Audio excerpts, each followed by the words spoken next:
This video is brought to you by HM Ishaq & Sons Builders and Developers, Color Dreams Printers, Firdaus Caterers, and by ASK Tours and Travels. इसी बस्ती में दो बच्चे रहते थे। 94 में encounter हुआ, याद है आप लोगों को? यही पानी की टांकी की गली में फसीउद्दीन, रफीउद्दीन, महमूद अली नाम का लड़का रहता था। उसको यहाँ से उठाकर लेकर जाके वो बच्चे का CCS में उसको इंट्रागेशन करने के बाद में उसका इनकाउंटर करे। इसी बस्ती का बच्चा था। क्या बतलाओ, कोई मजलिस का MLA इस बस्ती में आया था इनकाउंटर के बाद में। यही गाजी मिल्लत अलाद मोहम्मद अमानुल्लाह खान तकरीबन आधा पौन घंटे तक असेंबली को रोक दिए, हंगामा किए कि मेरे बच्चों का इनकाउंटर कैसा हुआ। 12 बच्चों का इनकाउंटर करने वाले थे, 3 का इनकाउंटर कर दिए थे। खान साहब की एहतजाज के बाद में वो मजीद दूसरे जो बच्चों का इनकाउंटर होने का था रुक गया। क्या काबिलियत है बताइए आप आज मजलिस के 7 MLA में, बतलाइए क्या काबिलियत है। ना पढ़े लिखे, ना डिग्री होल्डर, ना कोई इंग्लिश में तकरीर कर सकता, ना कोई तेलुगु बोल सकता, ना कोई अखबार पढ़ सकता, ना कोई दरखास्त लिख सकता। आज MLA बन गए, 15-15 साल 20-20 साल से MLA बने हुए हैं। अरे कल के लौंडे पोटे कारपोरेटर बन गए, मेरे सामने मर्सिडीज गाड़ियों में फिर रहे, मेरे सामने बड़े आलीशान बंगलों में रह रही। आप बतलाइए क्या मेरा दिल नहीं बोलता होगा कि ये सब धंधा बंद करो, ये सब तहरीक बंद करो। क्यों ये कौम के लिए हम मर रहे हैं, क्यों ये कौम के लिए हम मिट रहे हैं, बताइए आप। क्यों हम ये बार बार पुकार रहे हैं। सोचिए जरा आप लोग कि अगर फर्ज करिए तहरीक का मिजाज अगर नहीं रहा, तहरीक नहीं है बोलने वाली यहाँ पर आपके दरमियान में, हम अगर नहीं है लड़ने वाले आपके हुकूकों के लिए, आप बतलाइए। मैं पुराने माजी की बातें नहीं करूंगा, मैं मौजूदा जो तेलंगाना हुकूमत आने के बाद की बात करूंगा मैं आपके सामने। अभी पुलिस ये डिसाइडेड नहीं थी कि फरद खान को गिरफ्तार करना या मजीदुल्लाह खान फरद को गिरफ्तार करना या कायम खान को गिरफ्तार करना। उसी वक्त खान साहब घर पे फोन किए, मेरी वालिदा से बोले कि इन दोनों लड़कों को भेजो जल्दी से जल्दी। फरद खान और कायम खान जब सिट के ऑफिस में आए तो पुलिस डिसाइडेड नहीं थी कि किसको गिरफ्तार करना।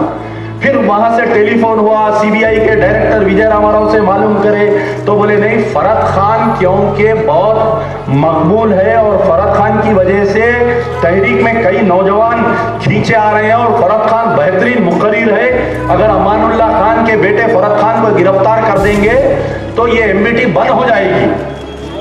जब दोरा कमिश्नर था, अभी फरद खान को कस्टडी में ले लिए थे, गिरफ्तारी शो नहीं कर रहे थे। देखिए एक इंसान का ईमान कितना पक्का होता है, ईमान की निशानी कितनी पक्की होती है। हम लोग सिट की ऑफिस से स्पेशल इन्वेस्टिगेशन टीम की जो ऑफिस है शांति नगर से निकलकर विजय भास्कर रेड्डी CM करने जा रहे थे। रास्ते में नमाज का टाइम हुआ, निजाम कॉलेज की मस्जिद के सामने हम लोग नमाज पढ़े, मैं, खान साहब और डॉक्टर साहब। नमाज पढ़ने के बाद में हम लोग जब विजय भास्कर रेड्डी के पास गए तो वहां पर विजय भास्कर रेड्डी के चेंबर में सुल्तान सलाहुद्दीन ओवैसी, सैयद सज्जाद और उनके दूसरे MLA वहां पर मौजूद थे। मेरे भाई बार्गेनिंग हुई। बार्गेनिंग क्या हुई कि आप ये MBT बंद कर दो, ये बाबरी मस्जिद की तहरीक बंद कर दो, हम आपके बच्चे को छोड़ देंगे। खान साहब मुस्कुराए, मैं और डॉक्टर कायम खान का हाथ पकड़ के पुलिस कमिश्नर के हाथ में दिए कि आपने मेरे एक बच्चे को गिरफ्तार किया, ये और 2 बच्चों को ले लीजिए, मेरे और 2 बच्चे हैं, मैं उनको लाकर आपके हवाले कर दूंगा, लेकिन मैं सच बोलने से नहीं रुकूंगा, मैं बाबरी मस्जिद के मसले को नहीं छोड़ूंगा। तो ये तारीख है मेरे भाई।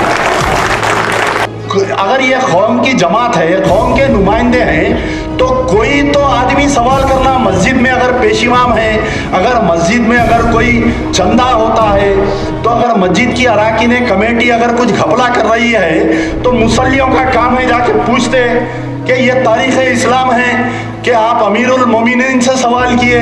आज आप ये नहीं पूछ रही कि असदुद्दीन ओवैसी का घर जाके देखे आप शास्त्रीपुरम में, कम से कम मैं समझता हूँ कि 100 करोड़ रुपए का घर है। बंजारा हिल में छोटे बाबा का घर है, कम से कम 60-70 करोड़ का घर है। अरे ये पैसा आ रहा कहाँ से, ये दौलत आ रही कहाँ से, जा रहा कहाँ पर, ये नहीं कोई नहीं पूछने वाला। कॉलेज का ढंडोरा पीटते, मेडिकल कॉलेज। आप मैं चैलेंज करने के मौकूफ में हूँ। जब से मेडिकल कॉलेज ख़याम में आया, पहले साल जो है विदारत रसूल खान साहब को बिठाए थे एडमिशन में, वो बेचारे उठा के पंचर वाले के बेटे को एडमिशन, ऑटो वाले के बेटे को एडमिशन, उनको हटाए, खान साहब बुलाए।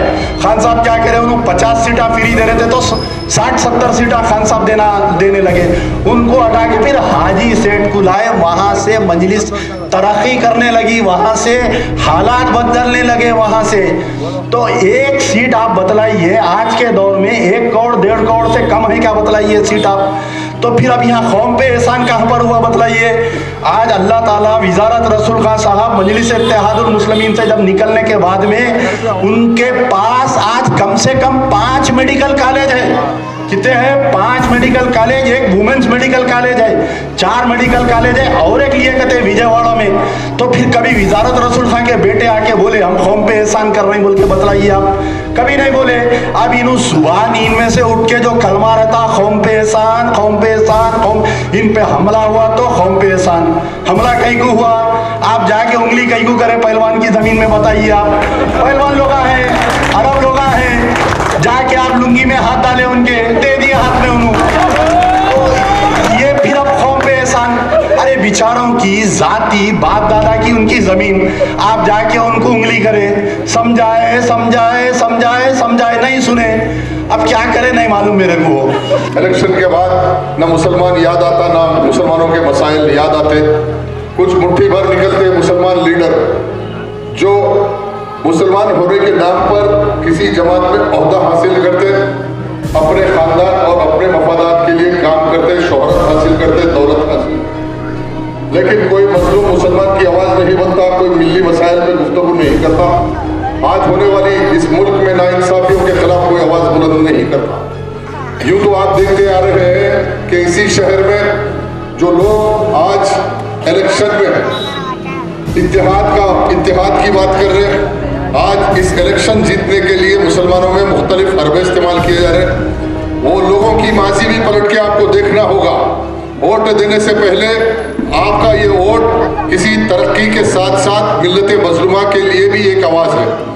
वो लोग जो आज दावे कर रहे हैं उनकी माजी पलटा के देखिए तो आप देखते हैं कि वो जो खुद माशी एतबार से कमज़ोर थे, किराए के मकान में रहते थे, आज हज़ारों करोड़ रुपए के मालिक बन गए। इसका सबब यह है कि सारे मुल्क में आज आप टीवी चैनल खोल के देख रहे हैं तो आज टीवी चैनल पे ये देख रहे हैं कि राम मंदिर का नारा दिया जा रहा।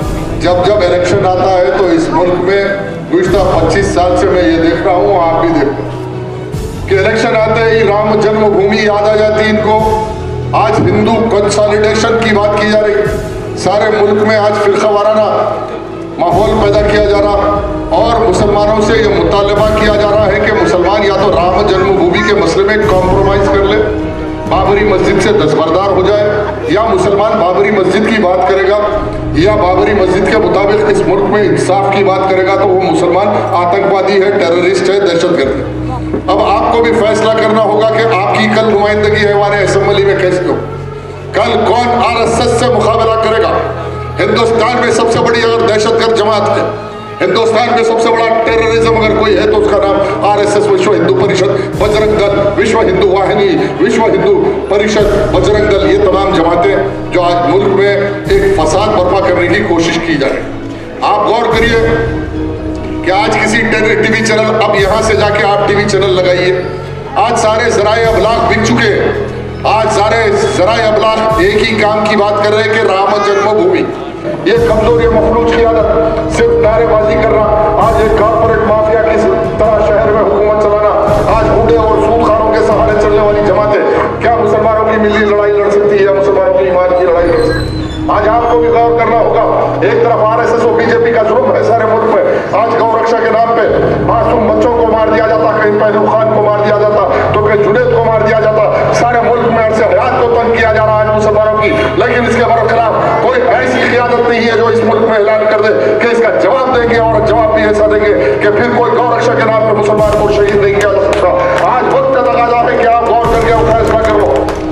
मैं आखिरी सांस तक मैं मुसलमान होने की हैसियत से गुज़िश्ता 1992 से लेकर जब मैंने इंजीनियरिंग कंप्लीट किया उस दिन से लेकर आज की तारीख तक बाबरी मस्जिद की मुहिम से वाबिस्ता हूँ। और बाबरी मस्जिद के लिए मैं जेल की सोबतों को बर्दाश्त किया, टाटा की सोबतों को बर्दाश्त किया, पुलिस के जुल्म को बर्दाश्त किया।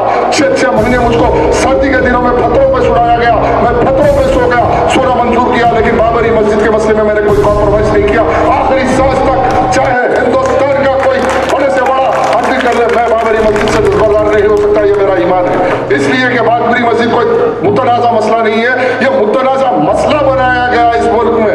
आज एक डिस्प्यूट बनाई जा रही है, कहानी बनाई जा रही है, कहानियों की बुनियाद पे कोई समाज नहीं चलता, कोई माशरा नहीं चलता, कोई मुल्क नहीं चल सकता।